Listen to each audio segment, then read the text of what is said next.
The lovely Faye at Books and Chocoholic tagged me in the board game tag, which I had not heard of before now, so I'm very excited to be involved. I love being tagged in things. You should all tag me in things. And basically it was a collection of tags related to different board games, of which I have only played one of those games. So now that we're in a pandemic, I guess I should branch out and try new board games. That should be a thing that I do. But before I do that, let's go through this tag, make sure that you're liked and subscribed, and let's get on with it.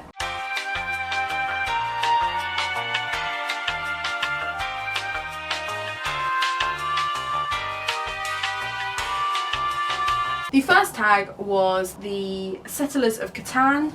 Never heard of that, don't know what board game that is, but it was to name a book that got you into a new genre. Now, I don't read widely. I'll read whatever the mood kind of takes me, or if it's in my TBR, but generally it's fantasy or some subsection of fantasy. I do quite like classics. I like some historical fiction. There hasn't been a book recently that has tapped me into a new genre. I have also recently been reading the Saga series, which are graphic novels and sci-fi, but I've read sci-fi before and I kind of dip in and out of it. I don't think it has given me like a new lease of life or a new love of the genre. So the last one I could think of was Robert Louis Stevenson's The Case of Dr. Jekyll and Mr. Hyde. This was a book that I studied at GCSE level, and it was kind of when I realised I was going to be an English major, like that was going to be my thing. I really loved studying this. I really enjoyed the story of it, and it really got me into gothic mysteries and classics, and it has made me the nerd that I am today. It doesn't help that I was off school for about 8 months when we were meant to be studying this book, so I had to study it in my own time and read my teacher's notes on it, and she obviously really loved this book because she'd just been so goddamn thorough that it meant that actually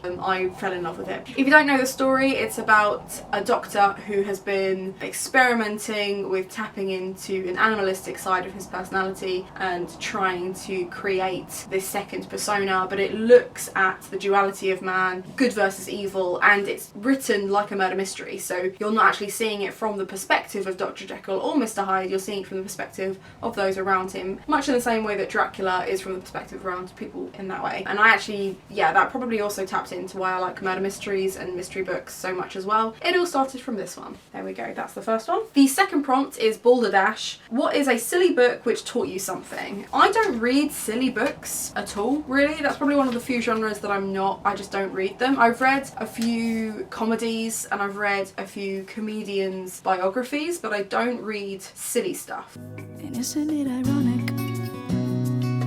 Don't you think? It's like rain. So the closest I could come to something that was silly, that I actually learned something from, was middle grade or younger. So I decided that I'd pick up How to Train Your Dragon, because the lesson I learned from this is quite simple. You can enjoy reading a book and then it'll get turned into a film and you'll cry. So that's what I learned.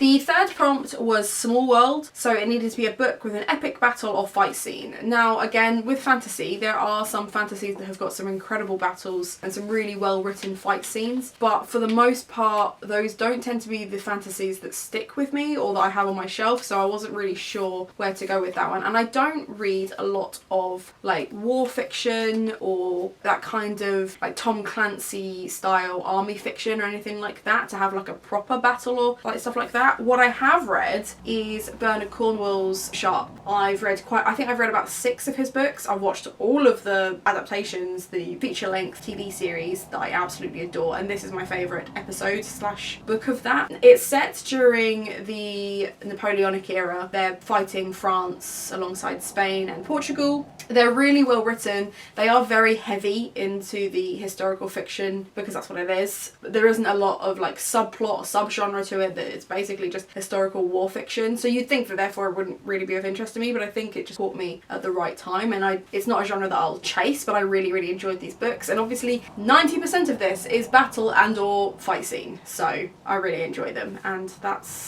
was kind of my favourite of the series, and it's also a really pretty copy. Number 4 was a book with a good heist from the Sheriff of Nottingham game. The only book I've ever read that has a heist in it is The Lies of Lochmora. If I could force this down the throat of every person I meet so they have to read it, I absolutely would. I love Scott Lynch's writing. It's an easily devoured fantasy novel. If you like Brandon Sanderson and you like worlds that you can just fall into, I would definitely recommend Scott Lynch. There are 3 books. They will probably make you cry. The stories are great, but he is a thief and a liar, so the main plots of all of the stories are heists of some description. They do get more elaborate as they go. There's always plot twists you're not expecting. There's worlds you're not expecting, and it's just beautifully written. That would be my choice for that prompt. Number 5 was Monopoly, which apparently is a book that most resembles your real life, although I'd have gone with The Game of Life for that because Monopoly does not represent my life at all. I am very poor. But I went for Adorkable because it was probably the most accurate to my life. It's about a girl who has a blog, who wants to be by herself, who enjoys reading and niche fashion and quirkiness. That's probably the most apt description of me, and actually I was earning money from my blog alongside reading this when it first came out, so actually that really tapped into why it resembled my life the most. I have yet to find a charming, good-looking guy to send me cat memes, but stranger things have happened. Number 6 was The Seven Wonders, a book with awesome world building. I really couldn't pick any other book than this. This is the book where the world building made me want to be a writer, so the Northern Lights, the Subtle Knight and the Amber Spyglass are just so beautiful, and the world is so vividly described. And what I love is I've just recently finished the prequel and the sequel, and the world continues to be beautiful even in those books as well. So I think world building needs to be more than just beautiful settings as well. It needs to be the people and the culture and the tiny little isms that make up who those people are and what they're getting on with, the money that they spend, but it shouldn't be just kind of handed to you as this is the coinage and stuff like that. Like, I've read some books recently where they are just giving you all that information and it doesn't come naturally. What I like about the world building in this is that it's subtle. You don't need to know more than you have. You can kind of follow along the story, and if information needs to be given to you, the narrator will give it to you, but if you don't need it,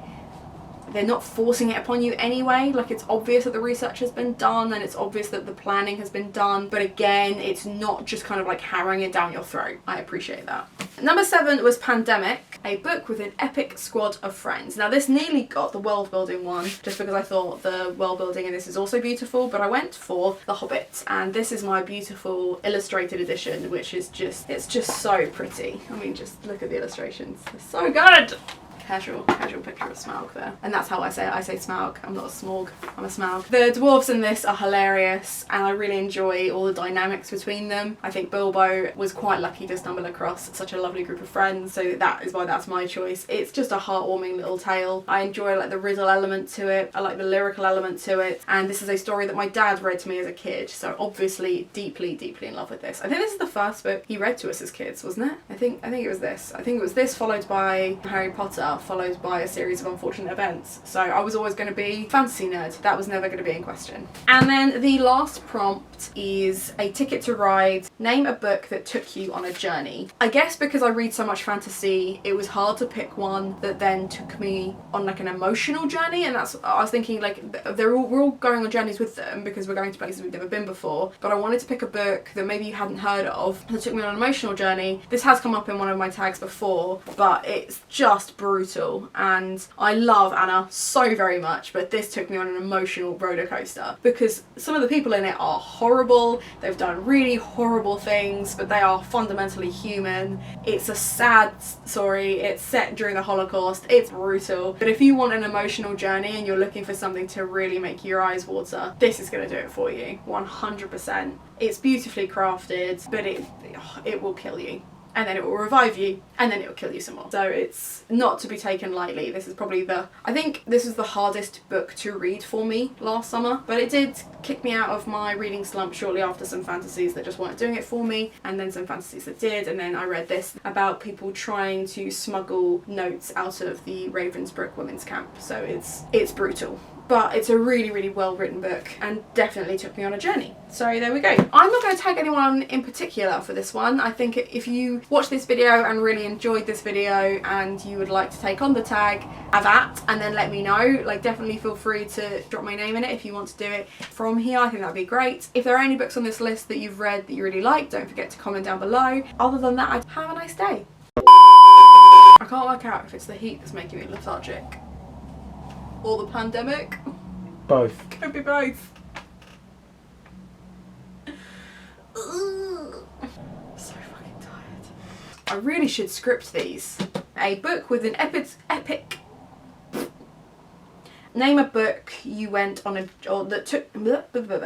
I'm not that old. I'm not even 30. Although it is creeping up. Slowly. And I can't help but feel that every time I look at a 30-year-old, I'm like, you've got your life so together, and I do not got my life together.